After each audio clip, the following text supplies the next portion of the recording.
Boa noite, pessoal. Sejam muito bem-vindos. Meu nome é Rodrigo, sou engenheiro de aplicação na Altair.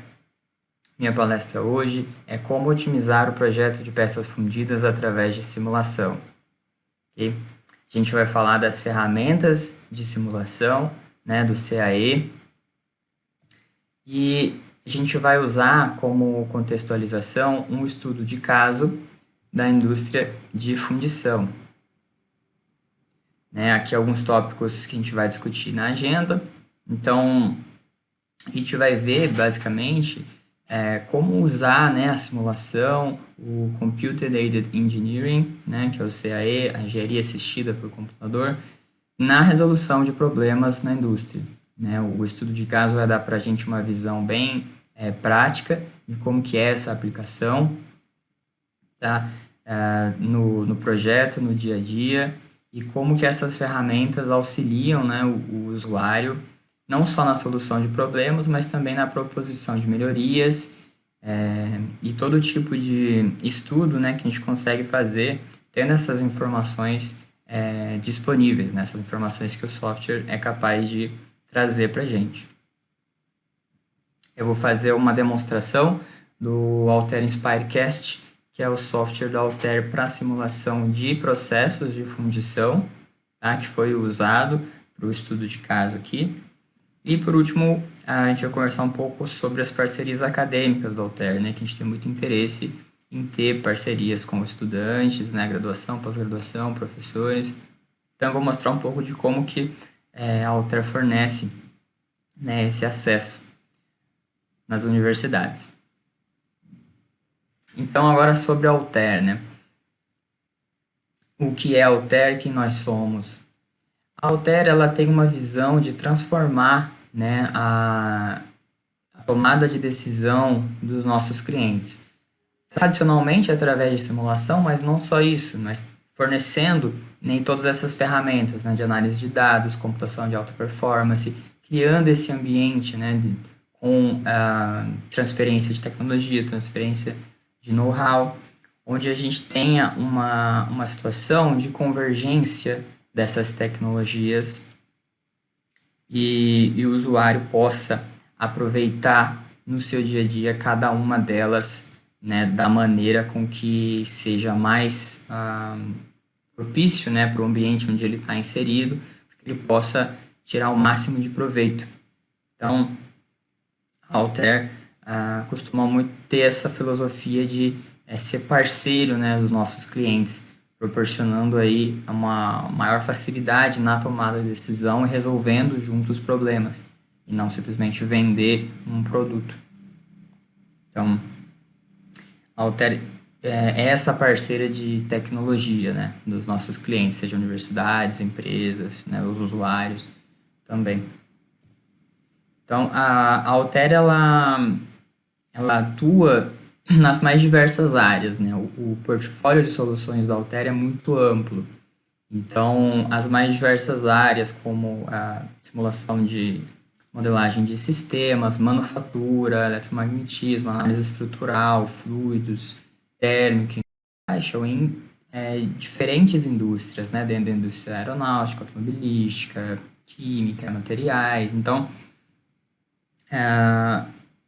muita coisa aqui se conversa. Você tem uma simulação multifísica, abordagens multidisciplinares que são possíveis uma vez que você tem tudo isso em mãos, E isso se reflete aí nos mais de 11 mil parceiros que a Altair tem ao redor do mundo, nas mais diferentes áreas, Como a gente pode ver aqui, a indústria automotiva, aeroespacial, mas também serviços financeiros, tecnologia, eletrônicos, energia, etc.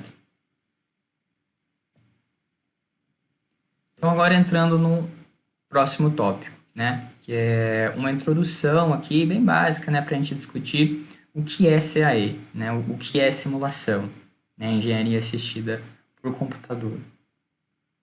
Então, entrando mais nesse detalhe do que é CAE, gostaria de fazer essa explicação propondo um cenário, Porque os CAE são ferramentas de solução de problemas, Então, Imagine a seguinte situação, né? A gente tem um componente, né, que passou, né, pelas etapas de projeto e que já é o design atual de um componente que está em serviço, no caso aqui uma peça de um automóvel, né? Esse automóvel já está na rua circulando, certo? Com os clientes usando o carro, e esse componente ele começa a dar certos defeitos, né? Você encontra alguns problemas nesse componente que afetam aí a sua usabilidade, ele vai precisar de uma nova versão, né? Você vai precisar repensar um pouco esse design, né, desse componente para solucionar esse problema e vir com uma nova versão desse componente. Então, tradicionalmente, né, o que seria feito? A partir do momento que você precisa de um novo design, algo que corrija aquele problema, certo?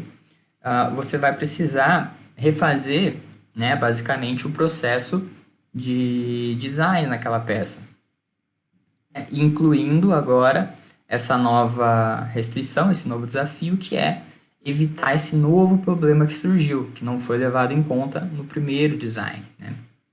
Então, isso requer, né, um determinado tempo, né, dependendo dos recursos que você tem. Você pode ir num tempo mais rápido, num tempo mais lento, mas de qualquer forma isso vai precisar de um tempo de solução, certo? Além do próprio custo, né? Que tem vários custos envolvidos, não só de fabricação, de engenharia, mas também o custo, né, dessa peça em serviço dá um problema, um prejuízo, né, para a marca, para a empresa. Você vai precisar da criatividade, né, das pessoas envolvidas, das equipes envolvidas para a solução dos problemas, assim como a experiência, né, daquelas pessoas do projeto, do processo em si, dos problemas anteriores que aquela peça já apresentou. Então, toda essa bagagem, né, ela tem um papel importante aqui na proposição desse novo design, além da interdisciplinaridade, né, da multiplicidade aí das equipes que são necessárias para um novo projeto, porque aqui você não tem só o projetista, o engenheiro definindo o design, você também tem a fabricação dessa peça, você tem o processo, você tem a logística, você tem todos esses outros aspectos que acabam impactando diretamente ou indiretamente o projeto. Essas coisas acabam colocando restrições, né? E num workflow tradicional de design de um novo componente, você vai pegar esse novo design que passou por todas essas etapas, né?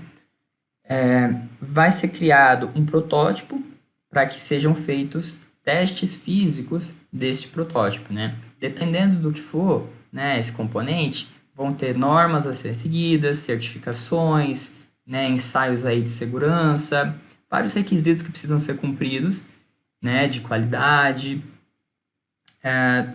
coisas que precisam obrigatoriamente ser feitas antes dessa peça ir para a linha de montagem e fazer parte dos novos veículos, né, aqui no exemplo. Então, você tem todo esse workflow que é seguido, né, e que existe por uma razão, né? É a melhor forma com que é feita hoje aí tradicionalmente, certo? Então, dito isso, né, vamos supor que você tenha feito todo esse processo e no teste experimental você acabou sendo reprovado em alguns dos requisitos. Então, você fez todo o projeto, fabricou o protótipo, mas na hora do teste não foi suficiente, né? Não foi aprovado. Então, você vai passar por um loop de redesign, ou seja, essa peça vai voltar alguns passos para que sejam feitas as modificações necessárias para que um novo protótipo seja criado e esse novo protótipo aí sim atenda os requisitos, né? E cada loop de redesign desse é mais custo, é mais tempo, certo? É mais gente envolvida. Então, esses loops, eles existem, fazem parte do processo, mas eles são, de certa forma, indesejados. Afinal de contas, quanto mais retrabalho você tem, mais custo você tem e mais tempo você leva para chegar com a solução no consumidor final, certo? Então, esse seria um cenário típico, né, de uma situação onde você tem um problema e você precisa dar uma solução de engenharia para ela. Agora, vamos pegar esse mesmo cenário, onde você tem aquele design onde foram encontrados problemas, e vamos utilizar a ferramenta de simulação, né? Vamos usar o CAE para sair com a resposta desse problema, né? Vamos colocar essa nova ferramenta, esse novo aliado, para trabalhar ao nosso favor. Então, partindo desses problemas encontrados, a gente tem agora uma etapa de simulação, né, e análise antes da fabricação do protótipo. Então, aqui o que vai acontecer, né? Durante a simulação e a análise, você vai ter virtualmente, okay, todos aqueles testes que seriam feitos de maneira experimental. Então, antes da fabricação do protótipo, você vai ter na tela do computador as informações sobre a fabricação daquele componente, uma análise estrutural, aprovação ou não aprovação do teste vai estar diretamente ligado com o desempenho desse componente nos testes virtuais que você vai fazer no seu software de simulação. Okay? Então, você consegue criar cenários e tentar resolver esse problema virtualmente antes de fazer o protótipo, né? E você pode ir além, você pode, além de resolver o problema, propor melhorias. Como no caso dessa figura aqui, foi aplicado um algoritmo de otimização topológica para remover material, né, e você ter um componente com menos massa, resistindo aos mesmos esforços do que o componente original. Esse é um exemplo. Né, mas existem N coisas que você pode fazer, né, então você vai ter essa primeira etapa, né, de proposição desse novo design um pouco maior comparado com o workflow tradicional, porque agora você adicionou um novo step, né, um novo passo, que é a simulação. Porém, quando você chegar na fabricação do protótipo, você vai ter um projeto muito mais maduro e com muito mais segurança, né, de que ele vai ser aprovado no teste, diminuindo a quantidade de loops de redesign e, no final das contas, tendo um processo que é mais ágil, que é mais rápido e que pode muito bem trazer melhorias, né? Afinal de contas, cada componente desse aqui, que constitui, né, o projeto maior que seria aí o veículo, ele vai estar otimizado, ele vai estar, né, trazendo ali uma inovação, trazendo algo que vai pertencer aí àquele projeto. Então, o produto final ele vai ter uma nova característica agora, né? Porque o usuário que tem essa ferramenta à disposição, ele vai estar com mais facilidade de testar, né, esses novos cenários e propor inovação. Então, a gente tem um workflow que a gente chama de Simulation Driven Design. Então, a gente tem um design, a gente tem um projeto que ele é guiado pela simulação, porque a simulação ela faz parte aqui nessa primeira caixinha aqui do workflow, a simulação ela faz parte do design. Quando a gente chega no protótipo, a gente já tem um produto muito mais maduro. Então, a chance de você fazer o teste e ter uma melhor performance e ter uma maior chance de ser aprovado e ter, né, um produto melhor, ela existe, ela é devido a essa tecnologia que foi incorporada no processo, que é a tecnologia de simulação. Então, esse é o papel do CAE, esse é o papel da simulação aqui no projeto, que é você ter esse aliado, né, uma ferramenta poderosa, um aliado muito valioso na solução de problemas e na proposição de melhorias de inovação. Se a gente colocar lado a lado aqui os dois workflows, os dois fluxos aqui de trabalho, se você compara o tradicional com o Simulation Driven, você vai ver que você tem, né, um encurtamento aí. Idealmente você tem um encurtamento desse tempo, o que vai trazer uma economia de custos, além, claro, uma possível melhoria aí de performance, que é algo assim que a gente vai ver no estudo de caso daqui a pouquinho. Okay? Então, essa é a mensagem que eu queria trazer, de como que você encaixa, né, a simulação no dia a dia, né, de uma empresa. Então, uma empresa, um laboratório, ou seja o que for, né, você está fazendo sua pesquisa, você está fazendo o seu projeto, você vai ter uma ferramenta poderosa que vai te dar insights sobre o fenômeno que está acontecendo. No caso aqui, ele está falando de fundição, mas poderia ser qualquer outra coisa, né, que a gente tem o software de simulação para fazer, você vai aplicar para aquilo, para a sua realidade. Então, no fim, o CAE é isso, né, a tecnologia, né, o uso da simulação via software para auxiliar o usuário na solução de problemas e na proposição de melhorias, né, o desenvolvimento da tecnologia naquela área através dessa ferramenta, certo? Você vai estudar os processos de maneira mais detalhada, né, de maneira mais eficiente, certo? Então, você tem essa forma, igual a gente vai ver ali no caso da fundição, de estudar coisas que às vezes você não conseguiria, né, tão facilmente no laboratório, na oficina, né, fora do computador. Então, você tendo acesso a essa informação, a sua tomada de decisão, ela é ajudada, ela é facilitada. E basicamente toda indústria é capaz de aplicar, né, esse tipo de tecnologia, seja ela qual for. O usuário ele tem esse papel de conseguir, né, ele no dia a dia da empresa enxergar uma situação onde ele consegue aplicar uma tecnologia desse tipo e tirar um insight para propor uma melhoria, uma modificação, ou para corrigir um problema, para fazer um estudo, né, preventivo. Então, principalmente com os avanços, né, mais recentes, né, não só da computação, mas também de outras tecnologias que permitem que a gente integre essas coisas de maneira mais fácil. Então, as áreas de aplicação, como por exemplo o estudo dos materiais, né, a análise de sistemas dinâmicos, análise estrutural, essas áreas de aplicação elas se encaixam dentro de cada uma daquelas indústrias em diferentes situações, né, em diferentes áreas. Então você tem o uso de materiais poliméricos, materiais compósitos, né, aumentando bastante, muitas vezes até substituindo materiais metálicos. Isso é na aviação, na indústria automobilística, várias outras também. Então você tem os processos de fabricação, como extrusão, fundição.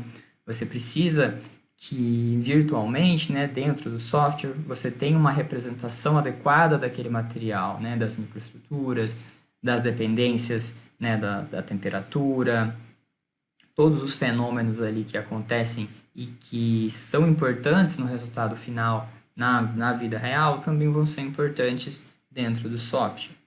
Então, o usuário, né, dentro da empresa dele, dentro da área da aplicação dele, dentro do laboratório, ele consegue visualizar uma situação onde ele pode aplicar uma ferramenta e ter um ganho ali de eficiência, né, trazer valor, né, agregar valor para o processo dele. Então, esse usuário, né, o profissional de CAE, ele não necessariamente é uma pessoa dedicada ao uso do software, né? Ele pode, como eu estou falando, né, ser alguém que vai ver essa possibilidade e aplicar, né, essa ferramenta para auxiliá-lo no processo de tomada da decisão do produto final, né? A sua preocupação é com o produto final, não com o software. O software está ali para ser um aliado, né, na sua tomada de decisão. Então, e isso, como eu comentei, vale para diferentes áreas, né? Você pode fazer análise estrutural, design, testes, validação, análise de dados, otimização e inovação em qualquer uma das áreas, né? Seja qual for a área que você trabalha, ou pretende trabalhar, ou pretende estudar, se aprofundar.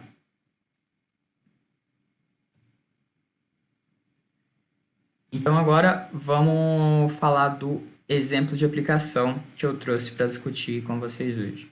Esse exemplo de aplicação é na indústria da fundição, certo? Eu tenho aqui uma máquina agrícola, um trator, uma máquina pesada, e a gente vai falar desse componente específico aqui, que é o portador. Esse portador é a carcaça, aqui dá para ver na roda dianteira, é a carcaça que protege aqui a ponta aqui da transmissão. Então, ele armazena óleo dentro dele, então é uma peça muito importante, muito crítica. A gente não quer que ocorra aí uma falha, desse componente, não quer nada que prejudique aí a transmissão da máquina, certo? Então, a gente vai fazer um estudo usando um caso real envolvendo esse componente. O que acontecia era o seguinte: na fabricação dessa peça, uma taxa de refúgio muito alta era encontrada devido a problemas de porosidade, certo? Então, a gente consegue ver aqui nas figuras, regiões com bastante porosidade aqui visível, e isso estava fazendo as peças serem descartadas, elas não passavam nos critérios de qualidade justamente por causa desse problema, Então, o objetivo aqui, o desafio, é eliminar essa porosidade, para que aí então o refúgio diminua e o processo de fabricação dessas peças possa seguir normalmente. Certo? Isso foi feito experimentalmente e o que eu vou mostrar aqui é uma maneira da gente fazer isso usando CAE, aplicando o Simulation Driven Design que eu comentei. Então, essa era a configuração inicial, Aqui na figura a gente vê o portador, ok? Com os componentes auxiliares aqui de fundição, tem 2 canais de alimentação, por onde o metal líquido vai ser vazado.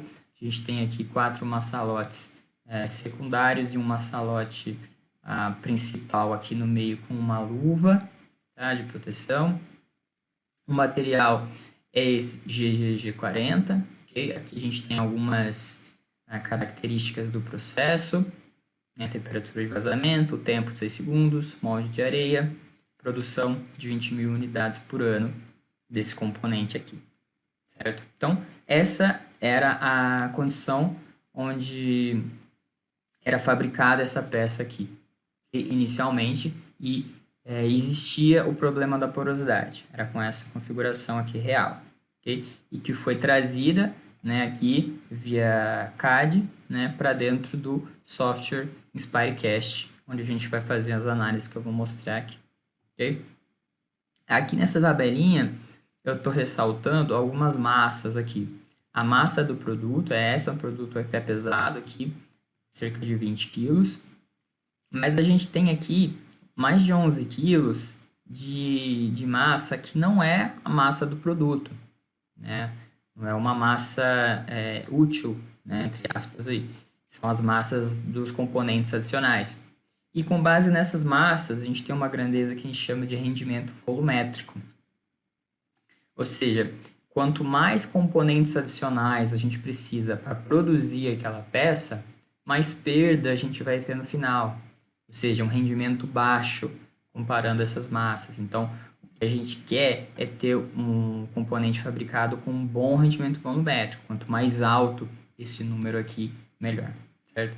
E esses eram os valores iniciais, beleza? Então, a gente tinha um problema de porosidade no portador, que tinha essa configuração aqui de fabricação e essas informações aqui de massa e rendimento. Então, a primeira coisa que foi feito foi simular o processo atual, o processo inicial, real, dentro do Inspirecast. Okay? Então, a primeira análise foi feita com essa mesma configuração e o objetivo era visualizar a linha de frente. ter uma primeira ideia, uma primeira noção de como que estava sendo feito o preenchimento, né? O que acontecia com a linha de frente do material da peça, conforme ela preenchia o molde.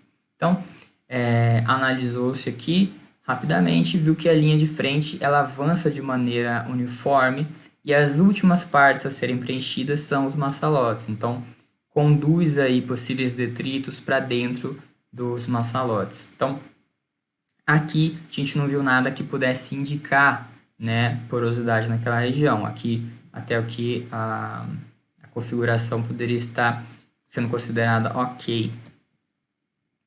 Seguindo aqui, um estudo das velocidades, né? Esse mesmo processo, que é o processo inicial, que estava sendo praticado, mostrava essas velocidades, né? A gente tem o comportamento esperado aqui das velocidades, né? Com uma aceleração nas regiões aqui de estrangulamento, mas as velocidades máximas eram baixas aqui, menores que 2 metros por segundo, então não se esperava nenhuma erosão do molde naquelas regiões e nada que pudesse indicar as porosidades. Okay? Outro estudo, um estudo de temperaturas, né? A ideia aqui era ver se existiam algum problemas, por exemplo, com junta fria, regiões de solidificação indesejada. Então, a análise aqui mostra para a gente um gradiente de temperaturas, né, um perfil de temperaturas, onde a gente consegue analisar, né, com mais detalhe as regiões mais quentes e mais frias do componente conforme o preenchimento acontece. Okay? Mas a gente foi encontrar um possível vilão aqui, uma possível causa para as porosidades no estudo da solidificação. Então, o estudo do preenchimento não apresentou nada conclusivo, mas na hora da solidificação a gente já consegue ver aqui, ó, nessa figura, que duas regiões aqui elas se separam, né? Essa visualização ela mostra a solidificação do componente, ou seja, após o preenchimento, né, você tem uma solidificação, né, da peça, e as temperaturas elas são indicadas por essas cores. Então, quanto mais próximo do vermelho, maior a temperatura. Conforme o material vai resfriando, ele vai se aproximando do azul, tá, pelo gradiente de cores, e quando você percebe aqui que a região ficou transparente, ficou sem cor, né, como se tivesse sumido o material dali, é porque já está abaixo da temperatura de solidificação, ou seja, ele já está sólido. Então, com isso em mente, olhando essas imagens, a gente consegue ver que a gente queria uma solidificação uniforme, né, para evitar defeitos. Mas a gente consegue ver que as paredes laterais elas começam a se solidificar um pouco antes da hora. E o que acontece? Essa região inferior ela ainda está líquida quando as paredes se solidificam. Então, eu tenho duas massas líquidas aqui isoladas, olhando aqui o componente, né? O maçalote aqui principal, ele está cumprindo a função dele, né? Ele está mais quente aqui que o material em volta. Aqui a gente já percebe que os maçalotes secundários não estão sendo muito úteis, porque eles estão solidificando antes do material, ou seja, não está cumprindo o papel dele. Mas o principal aqui são essas duas regiões líquidas aqui separadas, porque o que vai acontecer? Essa região inferior ela está líquida e envolta por material sólido, ou seja, ela está isolada ali, né, com sólido em volta, né, e formou ali uma região líquida. Quando essa região líquida se solidificar, o que vai acontecer? Ela vai contrair. Então, eu tenho material sólido com um núcleo líquido que vai se solidificar e vai contrair. Então, essa região ela está bem propícia ao aparecimento de porosidades. Então, analisando a simulação, a gente já encontrou uma possível causa do problema nessa condição inicial de fabricação, que é essa região isolada de material líquido. Okay? Então, comparando, né, a simulação com o caso real, a gente vê que realmente, né, na peça, naquela região, a gente tem uns pontos aqui de porosidade bem visível. Tá? E isso possivelmente é a causa do problema. Então, a gente fez a simulação, encontrou uma possível causa do problema e validou com os resultados experimentais, né, que seriam as imagens, né, o que a gente tem da oficina aqui, da fabricação. Então, a gente tem uma validação, né, que a gente chama de validação da simulação. Então, a gente tem um processo virtual que representa bem o processo real, certo? E uma vez que a gente tem essa correspondência, a gente tem uma simulação que a gente chama de validada, né? A gente fez uma validação dessa simulação e agora a gente pode usar esses resultados para tomar alguma decisão. Caso contrário, a gente precisaria fazer uma calibração desse modelo, alterar alguns parâmetros para que ele representasse a realidade o melhor possível, certo? Mas uma vez feito isso, a gente já tem um resultado confiável aqui que está representando a realidade e pode usar ele para tomar decisões. Então, a gente identificou uma causa aqui do problema, que é essa região líquida aqui, e que está se solidificando por último, e no que ela contrai, gera porosidade nessa região aqui. Então, uma vez identificado o problema, é mais simples propor as possíveis soluções para ele. O que a simulação trouxe para a gente aqui de diferencial? Ela permitiu o estudo dos fenômenos envolvidos ali de interesse da fundição durante o processo. No processo real, né, na fábrica, você teria que propor uma modificação e aquela solicitação ia ser feita para que fosse feito, né, uma nova peça, você teria que fazer o teste físico, isso ia demorar, etc. Sendo que aqui, virtualmente, você já fez os testes, você já viu e teve esse insight que você pode demorar mais para ter, né, no processo físico, porque você consegue ver o que acontece durante o processo de fundição e não somente o produto final, certo? Então, você pode explorar diferentes temperaturas, diferentes velocidades, diferentes parâmetros ali do processo de fabricação para ver se algo muda a resposta, para ver se algo traz o que a gente quer. E também estudar, né, como a gente viu ali, as temperaturas, as velocidades, né, o vazamento, para ver o que exatamente é o problema. E uma vez que você tem o problema bem formulado, é mais fácil chegar numa solução para ele. Né? Você não precisa atacar todas as possíveis frentes, você sabe já o que é. Então, isso vai de encontro ao Simulation Driven Design que eu comentei. Então, uma vez identificado o problema, a ideia era propor uma solução para ele. Então, foram feitas diversas simulações, né? Esses tryouts, uma vez que eles não precisam ser feitos, você tem só o software com as infinitas possibilidades, você testa, coloca uma velocidade diferente, muda isso, muda aquilo, e testa diferentes coisas até chegar, né, no que você precisa. E a solução encontrada aqui foi aumentar a espessura da parede lateral.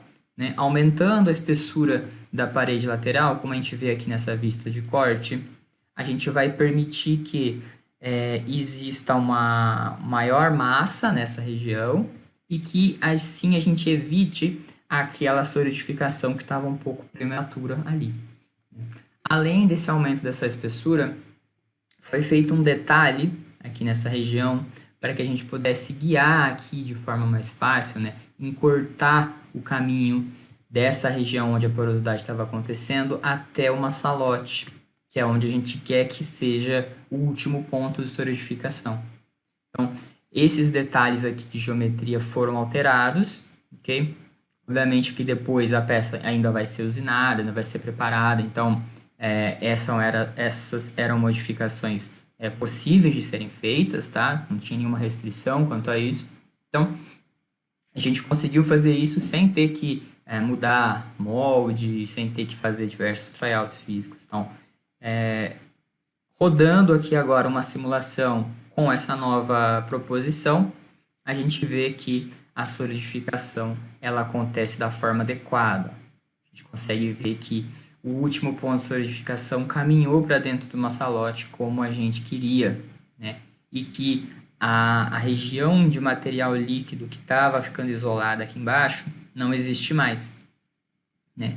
Foi então levada essa sugestão já, né, madura, já testada, já validada via simulação para a fabricação, certo? E o problema foi realmente resolvido, o refúgio caiu para 3% apenas, ou seja, todo aquele refúgio que era dado à porosidade, agora que a porosidade foi eliminada, ele também não existe e o problema foi resolvido.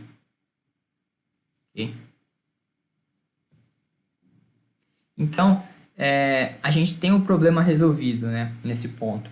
Mas a gente quer aqui utilizar o potencial que a gente tem, né, das ferramentas de simulação, explorar essas possibilidades que a gente tem na mão, uma vez que a gente possui o acesso, né, a essas informações e a essa ferramenta.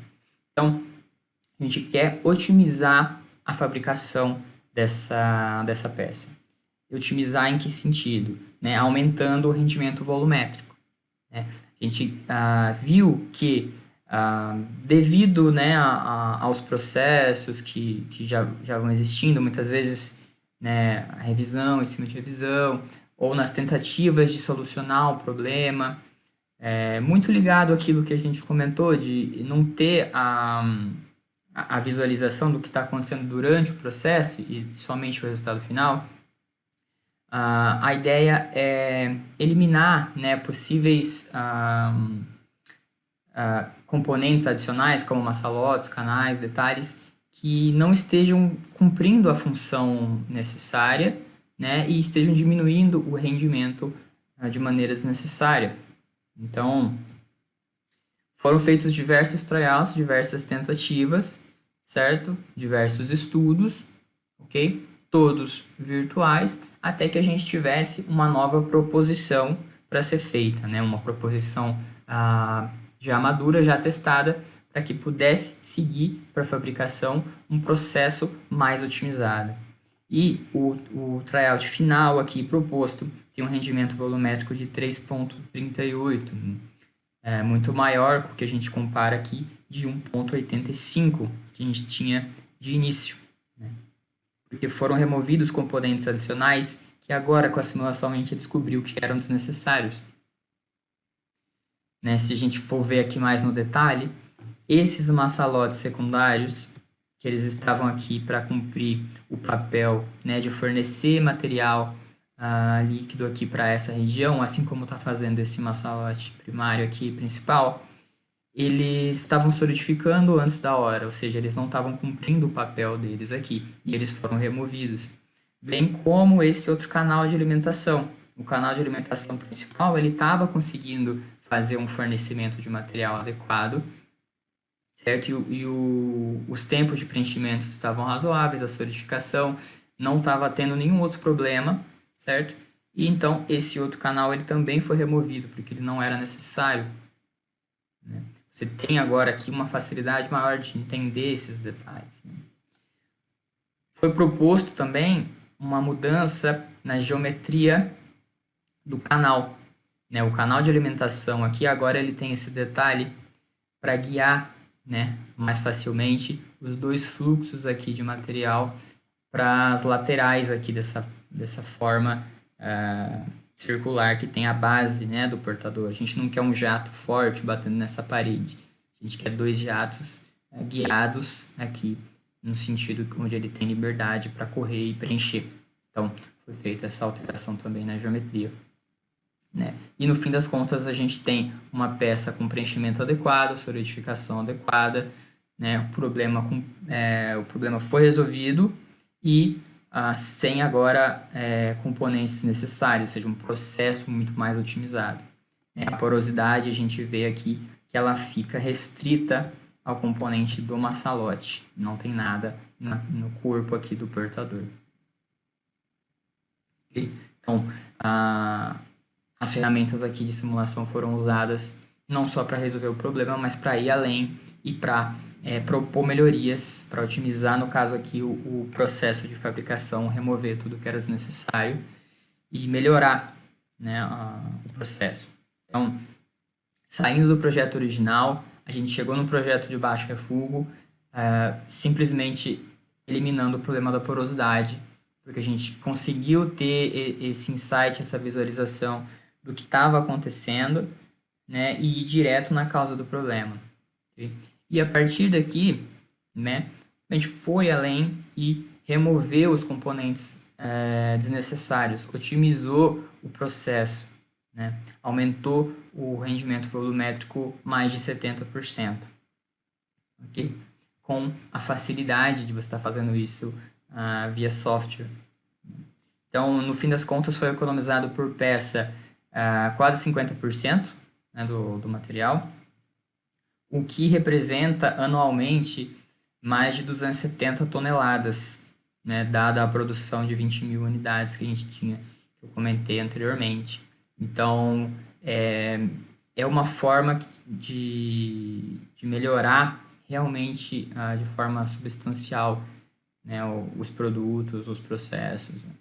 Então, aqui a gente fez esse exemplo, né, comentou na parte de resolução de problemas e também de proposição de melhorias, mas isso aqui também serve para caso você esteja fazendo um projeto novo, né, e quer estudar diferentes cenários, você quer fazer uma investigação específica. Então, você, o usuário, você tem essa ferramenta na mão, essa visualização dessas informações, e você pode usar da maneira que você achar necessário. Então, resumindo aqui, aplicando, né, o Simulation Driven Design, usando o CAE no processo, foi possível entender o comportamento, né, do metal durante a fundição e ir na causa do problema, otimizar o processo, eliminar tudo que era desnecessário, reduzindo assim o número de tryout físicos, né, chegar, né, para a fabricação com um produto mais maduro, diminuir custos e lead time. Agora eu vou falar um pouco do Inspirecast, né, que é o software da Altair para fundição e foi o software usado aqui nesse estudo de caso, né, nesse exemplo. Eu vou abrir a interface dele aqui e vou mostrar um pouco. Tá? Mas primeiro eu vou passar poucos slides aqui, mostrando alguns detalhes. Tá? O Inspirecast ele tem uma interface simples, né? Fácil de usar, bastante limpa, amigável.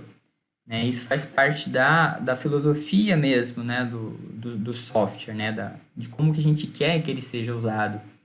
Né? Porque a gente entende que o software não é para ser usado por um especialista, né? Como eu comentei anteriormente do usuário de CAE. A ideia não é que exista um especialista que entende muito de software, que tem anos de experiência em simulação e que só faz isso. A ideia é que mais pessoas tenham acesso às informações que o software vai dar para a equipe como um todo, né? Poder se beneficiar e valorizar, né, essa tomada de decisão. Né? Porque às vezes não só o engenheiro, mas também o processista, o projetista, todo mundo tendo, né, essa informação na mão, cada um vai poder contribuir de uma forma e os projetos cada vez mais multidisciplinares, você tendo, né, essa espécie de democratização aí dessa informação, você vai atingir os resultados de maneira mais rápida e ao nosso ver, essa é uma ótima maneira de se fazer. O Inspirecast ele faz a simulação de fundição de diferentes processos, tá? Gravidade, alta pressão, baixa pressão, cera perdida, Quem tiver mais dúvidas, quiser saber mais detalhes do que é feito, pode entrar em contato. Eu vou deixar os contatos no final. Tá?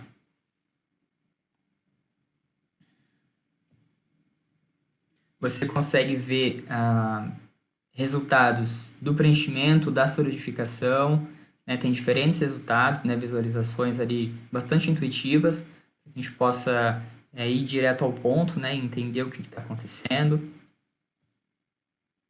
E o Inspirecast ele faz parte da plataforma Alter Inspire. Então, da mesma forma que existe o Inspirecast para fundição, existe o Inspireform para estampagem, o Inspire Extrude para extrusão e o Inspire Print para manufatura aditiva. Então, é uma família de softwares que segue essa mesma filosofia, tá? Além dos outros Inspire, que seriam o Inspire Studio para design, Structures para análise estrutural, Motion para análise de corpos rígidos, formando aí nessa plataforma que é uma solução bastante poderosa e bastante versátil, tá? Bastante acessível também. Eu vou passar aqui para a demo.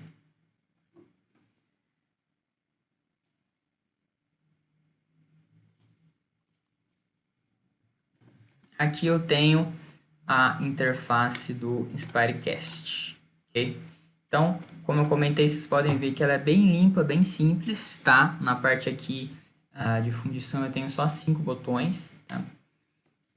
Só para contextualizar um pouco, esse aqui é o portador, né, otimizado que eu mostrei no slide, tá? Isso aqui já veio do CAD, né? Independente de qual seja o software de CAD aí que você use, você vai conseguir exportar, né, para o Inspirecast.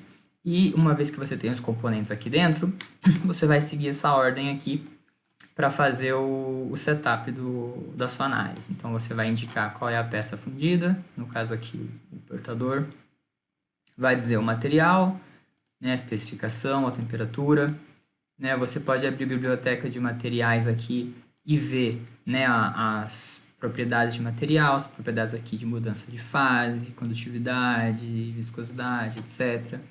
Né, você pode fazer edições aqui, etc. Então, você tem o seu material, fazer o setup da direção da gravidade, porque eu vou fazer um processo de fundição por gravidade, dizer quais são os canais de alimentação, no caso a gente tem um só aqui, certo? Eu vou colocar a entrada de material aqui nessa região, eu poderia alterar ela aqui, editar, etc. Ok?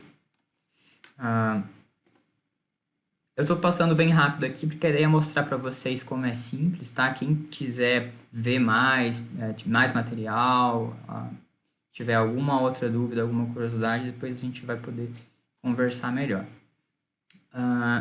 Aqui tem um filtro, né? Esse componente aqui é um filtro, vou colocar aqui o tipo dele. Tem mais componentes, tem um massalote aqui, ok? E tem uma luva aqui. Eu ponho as características dela e pronto. Aqui eu tenho o meu componente já preparado para ser simulado, ok? Próximo passo é indicar o processo, né? No caso aqui eu vou fazer um processo de gravidade simples. Então eu vou só dizer aqui o tempo de preenchimento, que foi a característica do processo real que a gente monitorou, né? O tempo de processo de preenchimento 6 segundos. Poderia ser alguma outra coisa, mas no caso que a gente tem de informação do processo real é esse tempo, certo?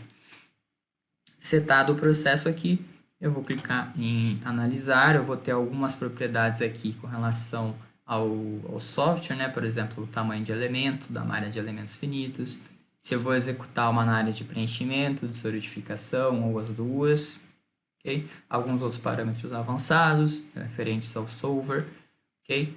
E executar.